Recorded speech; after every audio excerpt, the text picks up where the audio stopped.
Hello, it's April 1st, and we have an update from the ISM organization for the PMI of manufacturing for March for the US, and that came in at 64.7, and this annual chart has been updated to that, and we can see it's the highest PMI since 1983. This means the economy is speeding up in terms of economic growth. Now, if you're concerned that's biased too much to manufacturing, in a few days we'll get an update of the services index and we'll get an update of the combination index, the combo. And I suspect you're just going to see this correlation, a positive correlation. It's going to be good numbers. And the PMIs run a very strong correlation to GDP. Okay, so the percent GDP, that is. So the bottom line is, this is evidence, or a signal, if you will, a forecast at least, that percent GDP should improve over time.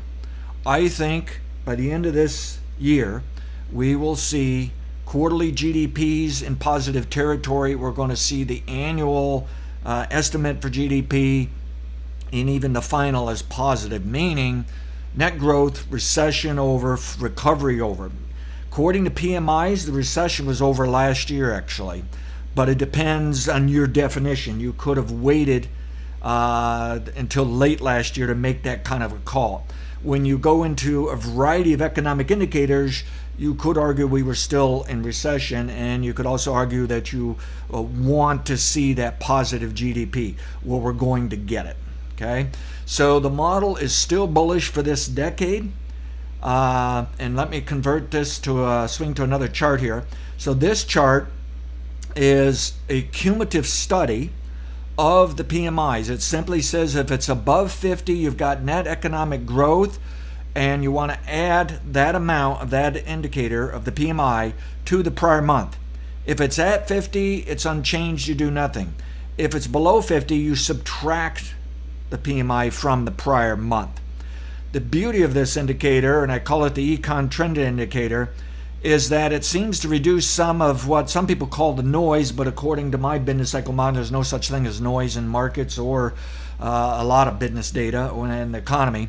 But what it does is it kind of filters out some of that fluctuation so we can see the more important boom-bust pattern of our economy, and we call it a major long-term business cycle. We call it the LT3, we call it the 9-year, okay? And we also want to inform you that it's the same as the juggler cycle used in economist Schumpeter's model, and you can look the juggler up online to read about how it works in business and economy. It's JUGLAR. When the bust phase of the juggler or this 9-year or LT3 occurs, we get a recession. So once a decade, we get a bottom in the economy, we have a recession into that bottom, and then we get economic growth, and the economy grows for 7 to 12 years. That's why we have a forecast for the economy and the stock market to be bullish, to be net growth, to be positive, optimistic, to near the end of this decade, when personally I want out of the stock market because I think we'll get a nice recession, a nice setback. We do have some alternate forecasts warning of a lower probability problem around mid-decade. So we will certainly be looking over our shoulders, so to speak, and watching out for that. But the best probability is that the economy and the stock market are doing better right into the end of this decade. So this indicator shows the bottom last year, end of recession, trending higher. It's already at record highs, and this does run a good positive correlation to nominal GDP per capita, or if you want to simplify that, real GDP, the actual dollar amount. What is our economy worth? What are we worth? Okay, what's our country worth? Bottom line, this is forecasting. We're going to be record large economy, record valued, record sized economy. It's coming. Manage your risk relative to the analysis of others, and keep in mind past results don't necessarily translate into positive results all the time. Nothing is guaranteed. But I've been working with this kind of modeling and this kind of analysis for decades, and it's served me well. Bottom line is I got 2 thumbs up for the U.S. economy, and with all the money printing, I think there's more to come. But keep in mind, there will be throttle up and throttle down at times throughout this decade for the economy.